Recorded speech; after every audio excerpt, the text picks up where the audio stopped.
5 ஆண்டுகளுக்கு பிறகு தமிழ் மேல் தாங்கள் கொண்ட காதலை ஒரு முழு நிகழ்வாக வெளிப்படுத்திக் கொண்டிருக்கக்கூடிய மொரட்டுவ பல்கலைக்கழகத்தைச் சேர்ந்த தமிழ் சிங்கங்களே,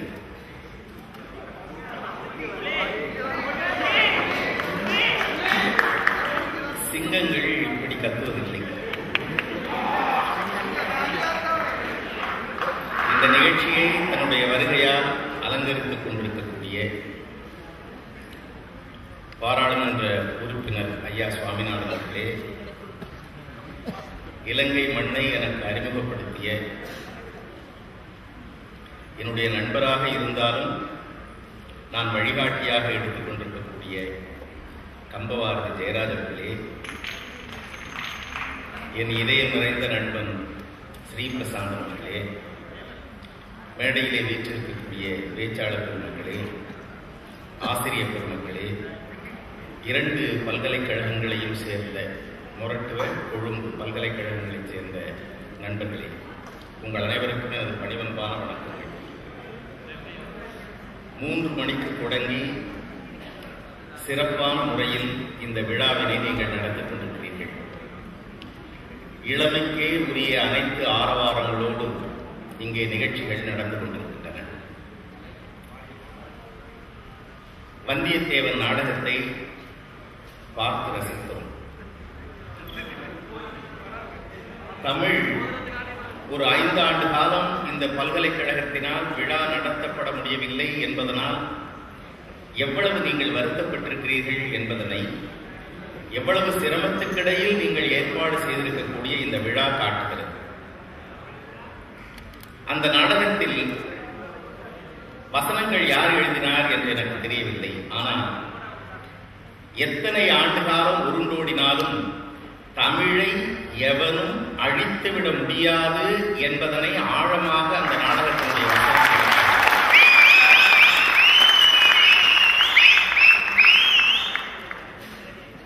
எழுத்து கவிஞன் காசி ஆனந்தனுடைய கவிதை வரிகள் அப்போது என் நினைவுக்கு வந்தன. தமிழ் பல வழிகளில் அழிக்கப்பட முயற்சிகள் நடந்தன. அதை அவர் எழுதினார். கத்து கடல் சூழ்ந்தும் கல்லாதார் தீ வைத்தும், கடல் சூழ்ந்து தமிழ் மண்ணினுடைய இலக்கியங்கள் அழிந்திருக்கின்றன. அறிவில்லாதவர்கள் தீ வைத்து கொளுத்தி இருக்கிறார்கள். கத்து கடல் சூழ்ந்தும் கல்லாதார் தீ வைத்தும் குத்து வடமொழியின் கூர்பட்டும் இத்தனைக்கும் வாடாத தமிழ், இத்தனைக்கும் வாடாத தமிழின் வரலாறு கேட்டபின்னும் ஆடாத கால் ஆனை கால் என்று அவர் எழுதினார். மிகப்பெரிய வரலாறு மிக்க தமிழ் இனத்தினுடைய இந்த கால பிரதிநிதிகள் நாம் என்பதில் நம்ம ரொம்ப மகிழ்ச்சி அடையலாம். இந்த பட்டிமண்டப தலைப்பையே அப்படித்தான் அமைத்திருக்கிறார்கள். இளைஞர்கள் வெற்றி பெற வேண்டும், அதற்கு எது தேவை அப்படின்றது தலைப்பு. வாழ்க்கையில மனிதனாக பிறந்தவன் வெற்றி அடைய வேண்டும். காரணம், மனிதன் தான் சிந்திக்கிறான், விலங்குகள் சிந்திப்பது இல்லை. தமிழ்நாட்டில் திருக்குறளார் என்று நாங்கள் சொல்லக்கூடிய திருக்குறள் வி. முன்சாமி அவர்கள் இருந்தார். ஒரு நகைச்சுவை பேச்சாளர். ரொம்ப நகைச்சுவையாக எளிமையாக கருத்துக்களை சொல்லுவார். எழுத்து மண்ணுக்கு அவர் வந்திருக்கிறாரான்னு எனக்கு தெரியல, வந்ததில்லை. அவர் சொல்லுவார் வேடிக்கையாக, ஒரு மனிதன் அங்கே நின்று கொண்டிருக்கிறான், அப்படியே கன்னத்தில் வைத்து கை வச்சு இப்படியே பார்த்து கொண்டிருந்தால் என்ன யோசித்துக் கொண்டிருக்கிறாய்னு கேட்கலாம். அதையே ஒரு எரும மாடு அங்கே நின்றுட்டு இருந்தார். அது ஏன் அங்கே நிற்குது, அந்த எரும மாடு ஏதோ யோசிச்சுட்டு இருக்குன்னு யாரும் சொல்றது இல்லை. ஏன்னா எரும மாடு யோசிக்கிறது இல்லைன்னு சொல்லிட்டு அவர் சொல்லுவார். அதனாலதான் பட்டிமண்டபங்களுக்கெல்லாம் எருமாடை கூப்பிடுறது இல்லை, வரவேண்டிய எருமாடுகளே வரமாட்டுது, இதுல அந்த எருமாடு எங்க வரப்போகுது என்று கேட்பார்.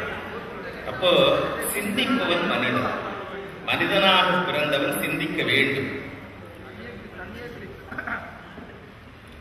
கார்ல் மார்க்ஸ் இறந்தப்ப ஏங்கல்ஸ் அவருடைய இறப்பு செய்தியை உலகுக்கு இப்படி அறிவித்தார். பொதுவாக யாராவது இறந்தா என்ன சொல்லுவாங்க? இந்த தேதியில பிறந்தார், இந்த தேதியில இறந்தார். இன்னும் சில பேர் இறப்பை பற்றி சொல்லும் போது பதவி அடைந்தார், அவங்களுக்கு பிடிச்ச சிவலோக பதவி அடைந்தார், வைகுந்த பதவி அடைந்தார் என்பதை வருத்தத்துடன் தெரிவித்துக் கொள்கிறோம். அந்த வயசுலயாவது அவருக்கு பதவி கிடைச்சது. அந்த சூழ்நிலையில அந்த பதவி அவருக்கு கிடைச்சது பல பேர் வருத்தப்படுவாங்க. பதவி அடைந்தார் என்பதை வருத்தத்துடன் தெரிவித்துக் கொள்கிறோம். கார்ல் மார்க்ஸ் இறந்ததை ஏங்கல் சொன்னார், இந்த நாள் இத்தனை மணிக்கு அவர் சிந்திப்பதை நிறுத்தி கொண்டார் என்று தெரிவித்தார். சிந்திப்பதை நிறுத்தி கொண்டார் என்றால் இறந்தார் என்பதை அப்படி சொன்னா என்ன அர்த்தம்? மனிதன் வாழும் காலம் வரையில் எதையோ சிந்தித்து, எவன் சிந்திக்கிறானோ அவன் தான் மனிதன். சிந்திக்கிறதுனா என்ன? படிக்கிறோம், கேட்கிறோம். இப்ப மேடையில பேசுறத கேட்க போறீங்க. இந்த பக்கம் மூன்று பேர் பேசுகிறார்கள், இதை கேட்கிறீர்கள், ஏதோ படிக்கிறீர்கள். படிப்பதை மனம் எப்படி ஜீரணம் செய்கிறது என்பது ரொம்ப முக்கியம். ஜீரணம் செய்வதுனா என்ன? இப்போ உணவு சாப்பிடுறோம், காலையில சாப்பிடுறோம், மறுபடியும் பசிக்குது, மத்தியானம் சாப்பிடுறோம், இரவு சாப்பிடுறோம். நீங்க முந்தானியத்து சாப்பிட்ட ஏதோ ஒரு உணவு இன்னைய வரையில உங்க வயிற்றுல அப்படியே உட்கார்ந்துட்டு இருந்தா எப்படி இருக்கும் யோசிப்பாங்க. முந்தானியத்து சாப்பிட்டது அப்படியே வயிற்றுக்குள்ள இருந்தா உலகமே வெறுப்பு போயிடும். என்னடா வாழ்க்கை இதுன்னு தான் கேட்க. காரணம், வள்ளுவர் ஒரு இடத்துல சொல்றான், உணலினும் உண்டது அறல் இதுன்னு. சாப்பிடுறது சுகம் இல்ல, சாப்பிடுறது ஜீரணமாவது சுகம். ஜீரணமாகுதுன்னா என்ன? சாப்பிடுற உணவை இறைப்பை அரைத்து கூழாக்குகிறது. அப்படி அரைத்து கூழாக்கியதிலே இருந்து தேவையான சக்தியை சிறுகுடல் உறிஞ்சுகிறது. கழிவுகள் வெளியேற்றப்படுகின்றன. சக்தி ரத்தத்திலே கலந்து என்னுடைய பேச்சாக செயலாக வெளிப்படுகிறது. இதுதான் ஜீரணம். இந்த உடம்பு நமக்கு கற்றுக் கொடுக்கிற செய்தி என்னன்னு கேட்டா, நாம் படிப்பது ஜீரணமாகும். படிக்கிறது ஜீரணமாகுதுன்னா என்ன? எதை படிக்கிறோமோ கேட்கிறோமோ அது என்னுடைய மனத்திலே நுழைந்து அங்கே கரைந்து நல்ல விஷயங்கள் இதயத்திலே தங்கி தேவையில்லாதவை வெளியேற்றப்பட்டு இதயத்திலே தங்கிய அந்த நல்ல உணர்வுகள் சிந்தனையாக செயலாக வெளிப்படுவதுதான் படிப்பது ஜீரணமாதல். அப்படி படிக்கிறது ஜீரணமாக பழக்கட்டோம்னு வச்சுக்கோங்களேன், சிந்திப்பதும் செயல்படுவதும் வெற்றி அடைவதும் மிக எளிதான செயல்களாக எப்போதுமே நடைபெறும். ஏன்னா படிக்கிறத எல்லாம் வாழ்க்கையில எல்லாரும் அப்படியே பின்பற்றாங்கன்னா இல்லை. எங்க சென்னையில தமிழ்நாட்டில் ஒரு மேடையில் வேடிக்கையா இதை புரிய வைக்கிறதுக்கு ஒன்று சொல்லுவாங்க. இந்த எண்ணெய் எடுக்கிறதுக்கு செக்கு அரைப்பாங்க.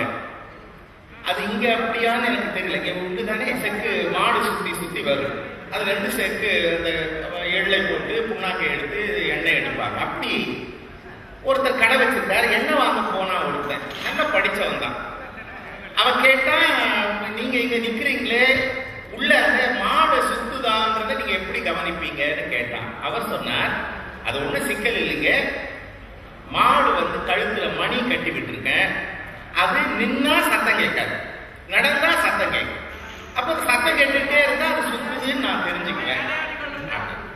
அப்ப அவன் கேட்டான், நின்ன இடத்துலயே மாடு தலையை இப்படி நசிச்சதுன்னு வச்சுக்க, சத்தம் கேட்கும், நீ நடக்கும்னு நினைச்சுக்குவிய, அப்ப என்ன பண்ணுவேன்னு கேட்டான். அதுக்கு அவன் சொன்னா, இதெல்லாம் படிச்ச மாடுங்க பண்ற வேலை, என் மாடு படிக்கல. படிக்காத மாடுகள்லாம் இதை பண்ணாதுங்க. என்ன பொருள்? படிப்பது மனசுக்குள்ள போய் ஜீரணமாகும். ஜீரணமாகி அது செயல்ல வெளிப்படணும். அப்பதான் ஒருத்தர் நிறைய புறா வளர்க்கிறார். அவருக்கு ஒரு பயம், வேடன் யாராவது அந்த புறாவை எடுத்துட்டு போயிடுவாங்கன்னு பயம். அதனால அந்த புறாக்களுக்கு ஒரு வசனம் சொல்லி கொடுத்தார். என்ன வசனம்னா, வேடன் வருவான், வலையை விரிப்பான், நாம் சிக்கிக் கொள்ளக்கூடாது. இதுதான் வசனம். இந்த புறாக்கள் பழக்கப்பாயிடுச்சு. ஒரு 5 நிமிஷம் இடைவெளியில புறாக்கள் இதையே சொல்லும், வேடன் வருவான், வலையை விரிப்பான், சிக்கிக் கொள்ளக்கூடாது. ஒரு நாள் வேடன் யாருமே இல்ல, புறாக்கள் தனியா இருக்கு, பிடிச்சிடலாம் வந்தான். இந்த உடனே புறாக்கள் இதை சொல்லுகின்றன, வேடன் வருவான், வலையை விரிப்பான், சிக்கிக் கொள்ளக்கூடாது. வந்த வேடன் இவ்வளவு தெளிவா இருக்கே புறா, போயிட்டான். இன்னும் 2 நாள் கழிச்சு முயற்சி பண்ணலாம் வந்தான். அப்பவும் புறாக்கள் அதையே சொல்லின. இன்னும் கொஞ்ச தடவை வந்தான், புறாக்கள் சத்தமா சொல்லின, திரும்பி போயிட்டான். அவனுக்கு மனசு கேட்கல. 50-100 புறாக்கள் இருக்கின்றன, இதை ஏன் விடுவானேன்னு அடுத்த நாள் வந்தான். புறாக்கள் வேடன் வருவான், வலையை விரிப்பான், சிக்கிக்கொள்ள மாட்டோம் சொல்லுகின்றனர். வந்த வேடன் வலையை விரித்தான். வலையை அவன் விரிக்கிறான். புறாக்கள் அப்போது சொல்லுகின்றன, வேடன் வருவான், வலையை விரிப்பான், மாட்டிக்கொள்ள மாட்டோம். வேடன் இப்போது தானியங்களை எடுத்து அந்த வலையிலே வீசுகிறான். தானியங்களை பார்த்த புறாக்கள் பறந்து வந்து வலையிலே உட்கார்ந்து கொண்டு தானியத்தை கொத்திக் கொண்டே சொல்லுகின்றன, வேடன் வருவான், வலையை விரிப்பான், சிக்கிக்கொள்ள மாட்டோம். வேடன் மொத்த வலையை சுருட்டி எல்லா புறாக்களையும் ஒன்றாக எடுத்து தோளிலே போட்டுக்கொண்டு நடக்கிறான். தொலைவிலே இருந்து சத்தம் கேட்கிறது, வேடன் வருவான், வலையை விரிப்பான், சிக்கிக்கொள்ள மாட்டோம் என்று. நண்பர்களே, அதை செய்யலன்னா கெட்டு போயிருவேன். எதை செய்யக்கூடாதோ அதை செய்தினா கெட்டு போயிருவேன். நான் இன்னொரு சொல்றேன், எதை செய்யணுமோ அதை செய்யலன்னா கெட்டு போயிருவேன். எதை செய்யக்கூடாதோ அதை செய்தினா கெட்டு போயிருவேன். நான் இப்ப குறளை சொல்றேன், இப்பவே குழம்பிப்பீங்க. குறளை சொல்றேன், செய்தக்க அல்ல செய்ய கெடும், செய்தக்க செய்யாமையாலும் கெடும். இப்ப இதை புரியறதுக்கு ஒரு சின்ன உதாரணம், உங்க ஒரு உதாரணம் சொல்ல போறேன். கொழும்புல இருந்து வவுனியாவுக்கு ஒரு ட்ரெயின் கிளம்புது. கொழும்புல இருந்து வவுனியாவுக்கு ஒரு ட்ரெயின் கிளம்புது. ட்ரெயின்ல கொழும்புல உட்கார்ந்த உடனே அப்படியே பேசுவாங்கல்ல, அப்படி பேசிட்டு இருக்கும்போது ஒருத்தன் சொல்றான், எனக்கு ஒரு கெட்ட பழக்கம், ட்ரெயின்ல உட்கார்ந்த உடனே நான் தூங்கிடுவேன். ஆனா நான் அனுராதபுரத்துல இறங்கணும், எனக்கு பயமா இருக்கு, விடிய காலையில போவான். இன்னொருத்தன் சொன்னா, எனக்கு ஒரு கெட்ட பழக்கம், ட்ரெயின்ல தூக்கமே வராது, நான் விழிச்சிட்டு இருப்பேன், நீ கவலைப்படாத, நான் உன்னை இறக்கி விட்டுறேன். இவன், உன்னை நம்பி தூங்கலாமாயா, முக்கியமான வேலை இருக்கு அனுராதபுரத்துல, கண்டிப்பா இறங்கணும், கண்டிப்பா இறக்கி விடுவோம்பா, நீ கவலைப்படாத, நான் தூங்க போறதே கிடையாது. இவன் அப்படி கண்ணை அசைஞ்சவன் மறுபடியும் எந்திரிச்சு கேட்டான், எழுப்பி விட்டுருவியான்னு, நான் அனுராதபுரத்துல கண்டிப்பா இறங்கணும், டேய் தூங்கப்பா. அப்படி நான் எழுப்பி நீ எந்திரிக்கலனா கூட உன்னை இழுத்து பிளாட்ஃபார்ம்ல போட்டுறேன், அவ்வளவுதான் நான் உங்களுக்கு. அடுத்த நாள் காலையில வண்டி வவுனியால போய் நிக்குது. அனுராதபுரத்துல இறங்க வேண்டியவனு நிக்கிறான், இறக்கி விடுறேன்னு சொன்னவனு நிக்கிறான்.